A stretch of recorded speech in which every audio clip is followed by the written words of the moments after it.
Committee তো বাপে কইছে যে পোলারে পাঠাবো নেই না না তাই না আরে ঢুকলো না রে না আইতে পারে কে জানে আপনার টাবলেট কি হবে ভাইজি ভিডিও করছে এবং খেলছে দর্শক শ্রোতারা আপনার এই ঘটনাস্থলে দেখতে পাচ্ছেন আরে এখন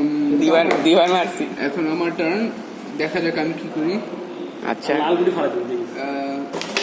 এই যে। আহা, আরে আহা। benefits তো সব- জীবনটা বেদনা নাবিনের না ডাকাতি গুড গুড নাইস ওয়ার্ড একটাও তো বলবো এসব এখন সাধারণত সাধারণ জনতা সব ফালাই এই যে এক কয়টা পড়ছে অনেকগুলা পড়ছে কি করলো ভাই তুই কয়টা ফালাই দুইটা পড়ছি আর বেশি পড়ে নাই দুইটাই পড়ছে আমার কাছে মনে হলো তো অনেকগুলো আর অনেকগুলো পড়ে না এই যাই হোক এখন দুইটাই পড়ছে আর দুইটাতে সবাই সবার অবস্থান কম এই যে দুইটা পড়ছে এটা আমার দাও তিন চার কই দিমু এটাতে পড়ে নাই এটা বাইরে ফালাইছো ওই আগে আমি ফালাইছি তো ওই বোন এটা এটা 9টা হয়তো 1 2